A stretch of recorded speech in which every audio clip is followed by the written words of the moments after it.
All right, so today we're going to dive into something pretty interesting. The Asia Direct Cable, or ADC for those in the know. Right. And it just went live. It did. So we've got this press release here from China Telecom Global announcing the launch. And what we really want to unpack here is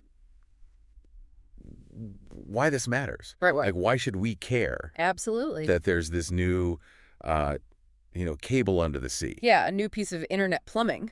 Yeah, exactly. Spanning a huge distance. Right. And especially, I think, for folks in Asia or people who, whose digital lives really are, increasingly global. Yeah. This is going to be pretty important. For sure. So the big headline here is that it launched 2 months ahead of schedule. Wow. Which the source actually makes a pretty big deal out of. Yeah. So they say it's like finally having rice to cook with after the pantry's been bare.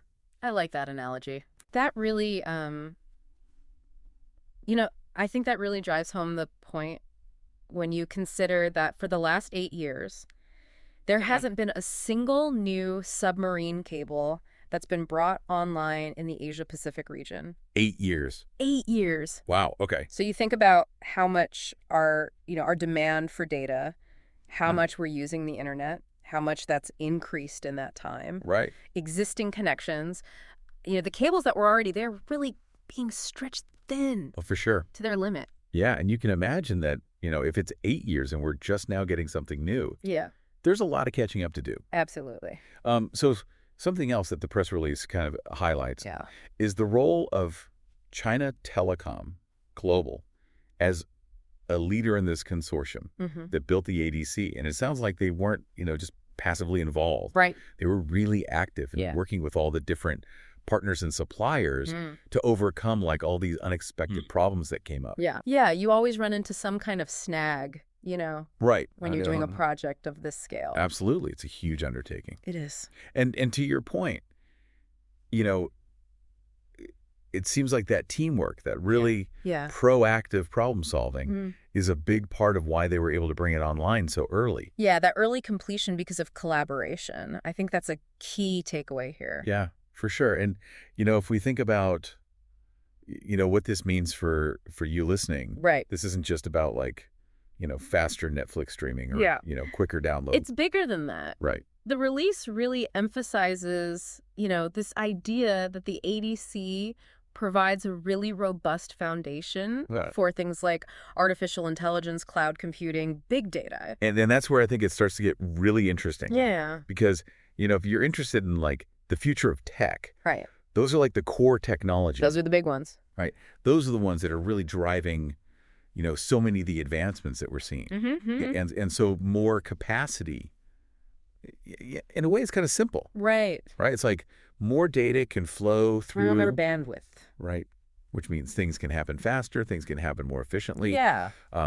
It fuels those advancements in AI, makes cloud services smoother. Right. Allows for like the processing of just massive amounts of information. Yeah. That's needed for these, for these technologies to really work. It's like, imagine going from dial-up to fiber overnight. Oh, yeah. But for these technologies. Right, exactly. It's that level of improvement. Yeah, and it's not even just those cutting-edge areas. Right. We're talking about digital transformation across all sorts of industries, Yeah. Think about in the Asia-Pacific region, businesses getting better access to online tools. Right. People in remote areas accessing, education online more reliably. Yeah. This cable, it's like building better roads for the digital economy. That's a good way to put it, yeah. Makes everything smoother. Yeah, so, looking even more broadly, China Telecom talks about, they're continuing to grow their global network. Right. And contributing to, the worldwide digital economy. So this ADC launch, it seems like it's part of a longer-term strategy. Yeah, it's definitely a sign of, an ongoing investment in that fundamental infrastructure that makes, our digital world even possible. Yeah.